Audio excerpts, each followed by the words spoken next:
Before we move on to working with the fondant, I'd like to just quickly mention these Sugarcraft tools. You can purchase them online quite cheaply. They come with double ends to them with different shapes and sizes, and you use them to make impressions, marks, indents, shaping, etc. of your fondant toppers.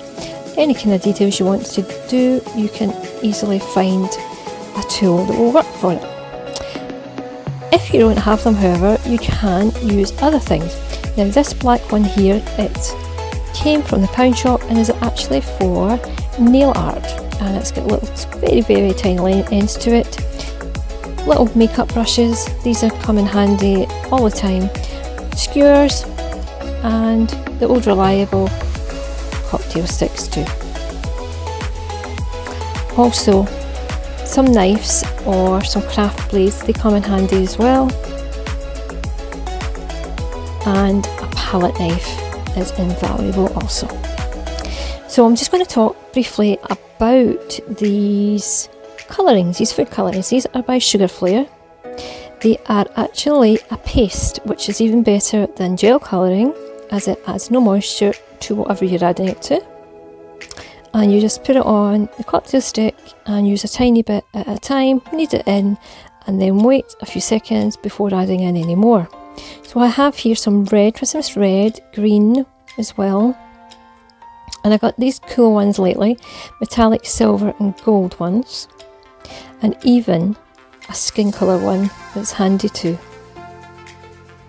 Now today what I'm going to colour, just to show you how to colour briefly, I'm going to be doing some red and some green for some holly fondant toppers. Now get your gloves ready. Gloves are very important. I see on TV programmes all the time people colouring their fondant and so forth, and they don't use gloves and they're kneading it. It will get messy. Get yourself some paper as well. Take your fondant. Now it might begin by being very hard and brittle and a bit dry. The more you massage it and knead it, it will become soft. Spread it out like so, then add on little scrapings of the colouring. This one is Christmas red. Then place your cocktail stick down on some paper. You don't want to stain your worktop. And then all you do is fold in the fondant on top of itself, and then start massaging and kneading and turning and rotating the fondant, and you'll begin to see the colour coming through. It'll come through in streaks gradually, and it will be paler at the beginning the more it incorporates in with the white fondant. So we'll end up with a pink, but I'm going for a very deep red for the red berries. Now as you can see here, this is making quite a cool marbled effect, which you could do for other projects.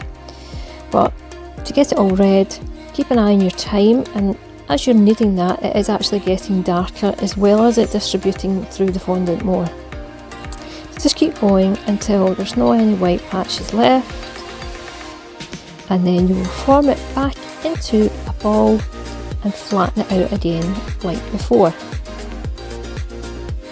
And just do the same as before and add on the tiny amounts. It's really best to add small amounts and not waste it and go too dark.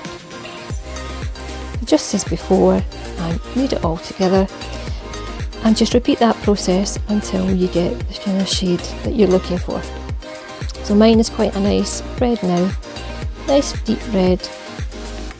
Give it a really good nice massage and get it into a ball or whatever shape that you want to be rolling out to.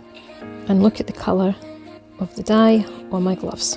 This is why I use gloves. After forming your fondant into a nice neat ball, roll it out till it's nice and thin. For fondant toppers, we really don't want them thick. Make it even, make sure the middle is just as thin as your edges. Once you're happy with the size, dip your cutter in some icing sugar if necessary, and just push down and pull away the excess fondant. So here we have a cool little gingerbread man, this time in red because we're going to be putting them onto white fondant. Now Next part I'm doing here, I'm just rolling up some little balls, and that is going to be the red berries.